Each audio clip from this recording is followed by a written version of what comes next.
कितनी सुंदर लग रही है तू यार। भगवान करे तुझे किसी की नजर ना लगे। अच्छा चल अब मेरा गिफ्ट खोल। हाँ हाँ बाबा खोल रही हूँ। तब से तूने मुझे बातों में लगा रखा है, गिफ्ट खोलने ही नहीं दे रही। आज शीतल की लाइफ का सबसे बड़ा दिन था, उसकी शादी का दिन। वो अपने कॉलेज के प्यार अमन से आज सब घर वालों की मर्जी से शादी कर रही थी। शादी के जोड़े में वो बहुत ही खूबसूरत लग रही थी। जब उसने अपनी बेस्ट फ्रेंड अनु का गिफ्ट खोला तो उसे देखकर वो बहुत इमोशनल हो गई। इस सब की क्या जरूरत थी यार, कितनी महंगी आई होंगी ये। अरे तू भी ना, तेरे लिए कुछ भी महंगा नहीं है। चल अब जल्दी से इन्हें पहन ले। मैं चाहती हूँ तू अपनी शादी इन पायल को पहन कर ही करे। शीतल बड़ी खुश होकर वो पायल पहनती है। तभी शीतल की भाभी उसे बुलाने के लिए कमरे में आती है। अरे शीतल, बारात आ गई है और तुम दोनों अभी तक बातों में लगी हो। और ये तुम क्या पहन रही हो? भाभी, ये अनु मेरे लिए पायल लाई है तो वही पहन रही हूँ। अच्छा, लेकिन ये पायल कुछ अलग नहीं है? पायल के अंदर इतने सारे काले मोती और ये काला धागा इसके चारों तरफ क्यों लिपटा हुआ है? लगता है पैकिंग करते वक्त धागा बीच में आ गया होगा, लेकिन क्या फर्क पड़ता है, धागा ही तो है। चलो चलते हैं, दूल्हे जी को ज्यादा वेट नहीं करवाते। शीतल जल्दी से वो पायल पहन लेती है और उसकी भाभी और अनु उसे स्टेज पर ले जाती हैं। शादी की सारी रस्में पूरी होने के बाद शीतल की विदाई हो जाती है। जब वो अपने ससुराल पहुंचती है तो उसकी सासू माँ आरती की थाली लिए खड़ी थी, लेकिन जैसे ही उन्होंने अपनी नई बहू की आरती करने की कोशिश की, अचानक दिया बुझ गया। हे भगवान, ये तो बहुत बड़ा अपशगुन है। बिना किसी हवा के दीपक अपने आप कैसे बुझ गया? अरे तुम भी ना माँ, छोटी छोटी बातों की कुछ ज्यादा ही टेंशन लेती हो। दीपक ही तो बुझाए, दोबारा जला लो। ऐसे माहौल में किसी को ज्यादा टेंशन ना हो, इसलिए अनीता ने दीपक दोबारा जलाने की कोशिश की, लेकिन काफी देर तक दीपक की लौ जली ही नहीं। अरे ये लौ तो जलने का नाम ही नहीं ले रही। कोई बात नहीं, हम बिना आरती के ही अंदर आ जाते हैं। नहीं बेटा, रुको। अनीता जैसे तैसे करके बड़ी मुश्किल से दीपक जलाती है, लेकिन ठीक से आरती हो पाती उससे पहले ही वो लौ दोबारा बुझ जाती है। अनीता के दिल में अजीब सी चिंता घर करने लगी, लेकिन उसने आरती की थाली साइड रखी और शीतल की ओर देखा। बहू, दाएं पैर से कलश को गिराकर घर के अंदर आ जाओ बेटा। शीतल बिल्कुल स्थिर खड़ी थी। उसने चावल से भरा कलश गिराया। ये तुमने क्या किया बहू? मैंने कहा था ना, दाएं पैर से। एक तो पहले ही मन बेचैन है, ऊपर से एक और अपशगुन। माँ, तुम्हें पता है ना, ये सब बातें मुझे बिल्कुल पसंद नहीं। अरे कलश ही तो गिराना था, अब दाएं से गिराओ या बाएं से, क्या फर्क पड़ता है? और वैसे भी हम बहुत थक गए हैं। रस्में पूरी हो गई हों तो अब प्लीज अंदर आ जाएं। अमन शीतल को लेकर अंदर आ गया, लेकिन उसकी मां का मन बार बार घबराता रहा। एक साथ दो दो अपशगुन ने उसे भीतर तक बेचैन कर दिया। शीतल अपने कमरे में घूंघट ओढ़े बिस्तर पर चुपचाप बैठी थी। थोड़ी देर बाद अमन कमरे में आया। अरे कम से कम अब तो अपने चेहरे से घूंघट हटा लो। शीतल ने अमन की बात का कोई जवाब नहीं दिया। तभी अमन मुस्कुराता हुआ धीरे धीरे आगे बढ़ा। उसने शीतल के चेहरे से घूंघट उठाया।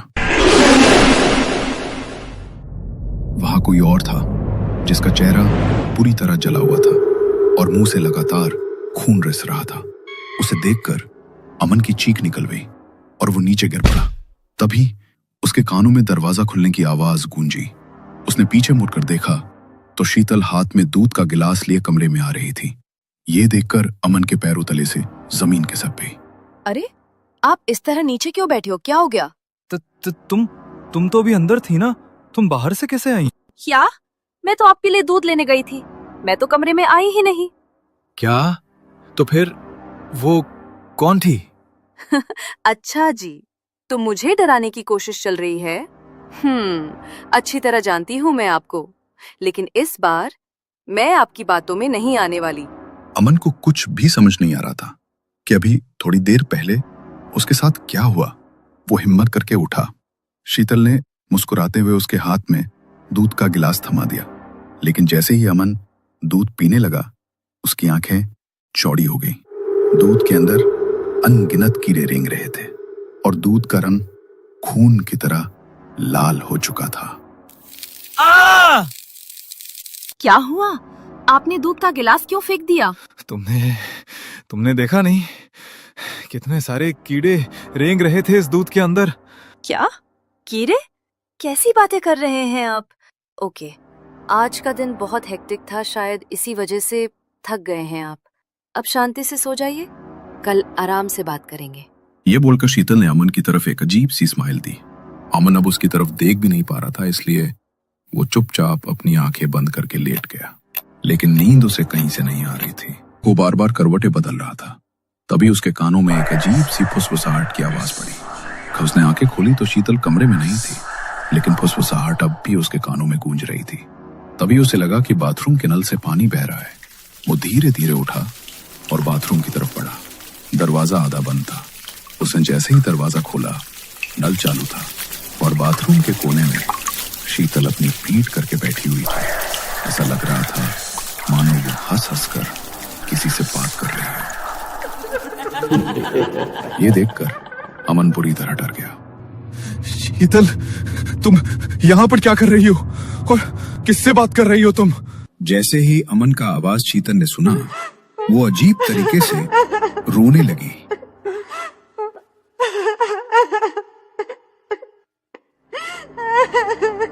शीतल का रोना अचानक से बंद हो गया और उसने अपनी गर्दन पीछे की तरफ मोड़ी।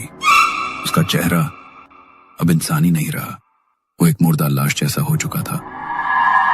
उसकी आंखें धसी हुई, होठों से खून रिस रहा था और वो गुस्से से अमन को घूर रही थी। उसे देखकर अमन के पैर डर के मारे कांपने लगे।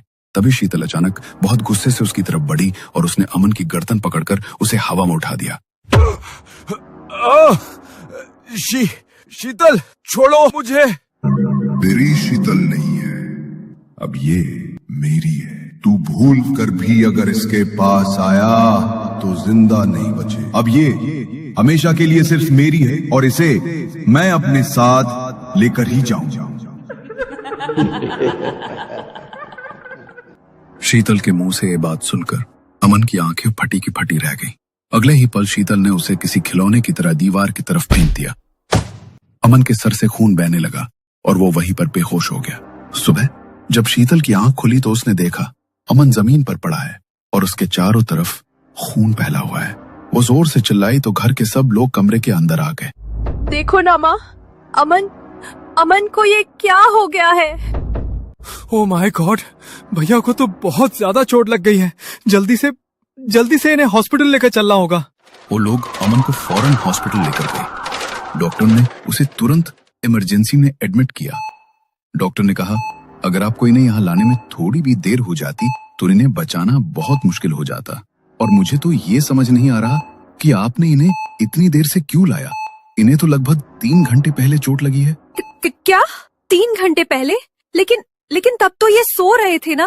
और अगर इन्हें चोट लगी तो मुझे पता कैसे नहीं चला? मुझे तो लगता है ये सब तूने ही किया है। जब से तूने इस घर में कदम रखा है तभी से अपशगुन पर अपशगुन हो रहे हैं। अरे ये क्या बोल रही हो माँ? अब इसमें भाभी की क्या गलती है? भाभी आप प्लीज माँ की बातों को बुरा मत मानना।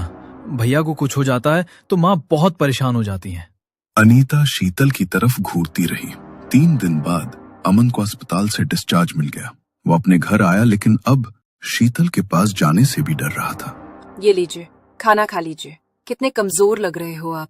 मुझे तो ये समझ नहीं आ रहा कि आपको आखिर इतनी ज्यादा चोट लगी तो लगी कैसे? और अगर आपको चोट लगी तो मेरी आंख कैसे नहीं खुली? अमन की आवाज उसके गले में ही दब गई। वो इतना घबराया हुआ था कि कुछ बोलने की हिम्मत भी नहीं कर पा रहा था। शीतल ने उसे खाना खिलाने के लिए एक निवाला आगे बढ़ाया तो अमन ने डरकर उसका हाथ झटक दिया। अरे ये क्या कर रहे हो आप? और आप मेरे साथ ऐसा बिहेव क्यों कर रहे हो? अमन बहुत डरा हुआ शीतल की तरफ देख रहा था। शीतल ने फिर से थाली से एक निवाला तोड़ा और अमन की ओर बढ़ाया। इस बार अमन ने उसके हाथ से निवाला खा लिया, लेकिन तभी शीतल के पीछे एक भयानक परछाई उभरी। उस परछाई ने गुस्से से अमन की ओर देखा।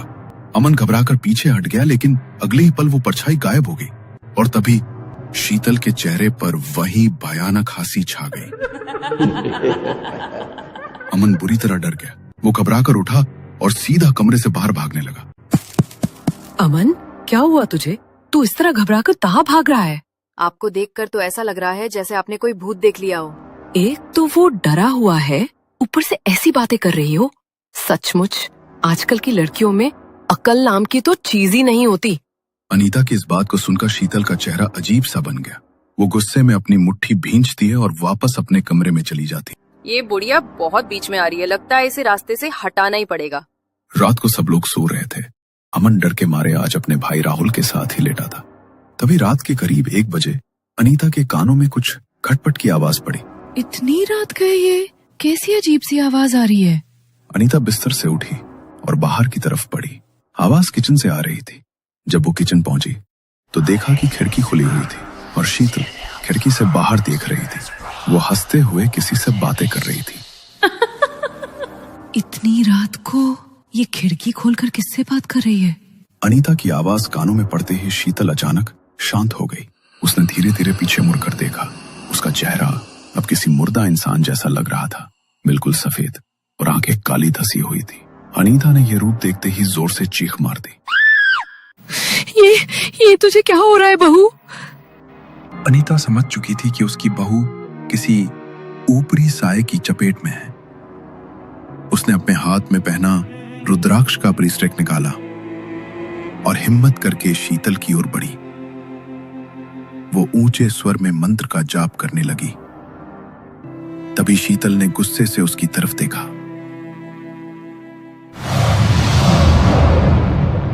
चुप कर बुढ़िया, ये मंत्र जाप बंद कर।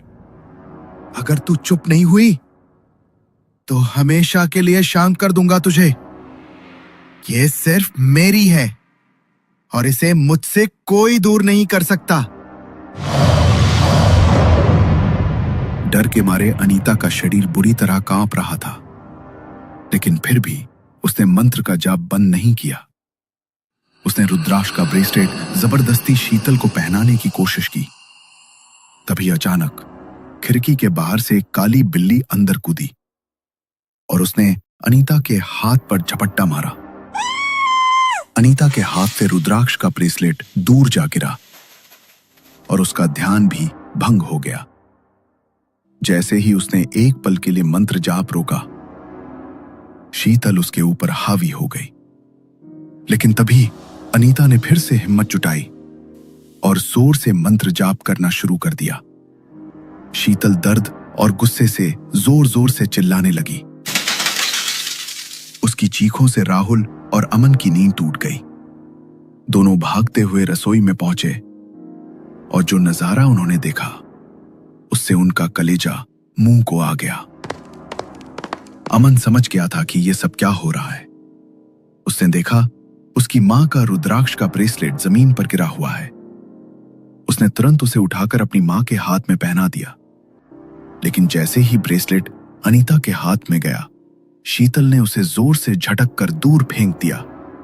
तभी राहुल बिना समय गवाए घर के मंदिर की तरफ दौड़ा। उसने वहां से गंगा जल उठाया और शीतल पर छिड़क दिया। गंगा जल का स्पर्श पाते ही शीतल जमीन पर गिर पड़ी। उसका शरीर बुरी तरह कांप रहा था और फिर वो बेहोश हो गई। उन्होंने तुरंत उसे उठाकर कमरे में लेटा दिया। ये सब क्या हो रहा है? क्या हो गया है ये भाभी को? मुझे तो पहले दिन से ही कुछ गड़बड़ लग रही थी। बहू को कुछ तो जरूर हुआ है। एक के बाद एक अपशगुन। हमें इसका अंदेशा दे रहे थे। तू तो बहू को इतने सालों से जानता है, तो क्या आज तक तुझे इस बारे में कभी पता नहीं चला? जब तू सब जानता था कि उसके साथ ये सब चीजें होती हैं, तो तूने उससे शादी ही क्यों की? नहीं माँ, ये सब उसके साथ पहले से नहीं था। ये सब शादी की रात से शुरू हुआ है। जरूर उसी समय उसके साथ कुछ हुआ है। उस रात भी शीतल पर एक आत्मा हावी थी। उसी ने मेरा वो हाल किया था। लेकिन मैंने आपको इसलिए कुछ नहीं बताया ताकि आप परेशान ना हो जाओ। मैं आज सुबह बाबा के पास भी गया था। उन्होंने मुझे कहा कि कल अमावस की रात मुझे शीतल को उनके पास लेकर जाना होगा। उससे पहले वो कुछ नहीं कर सकते। मैं उसे कल बाबा के पास ले जाने ही वाला था, लेकिन उससे पहले ही ये सब हो गया। वो तो अच्छा हुआ कि हम दोनों समय पर आ गए, वरना ना जाने वो आपके साथ क्या कर देती माँ। जब तक हमें बचाने वाला बैठा है तब तक कोई हमारा कुछ नहीं बिगाड़ सकता बेटा। लेकिन अमन, अगर तेरे अनुसार ये सब शादी के बाद होना शुरू हुआ है तो पक्का उसके फेरों के समय किसी ने उसके साथ कुछ किया है। और एक बार अगर शादी के समय किसी लड़की पर कोई आत्मा बांध दी जाए तो फिर वो आत्मा कभी उसका पीछा नहीं छोड़ती, वो उसे अपने साथ लेकर ही जाती है।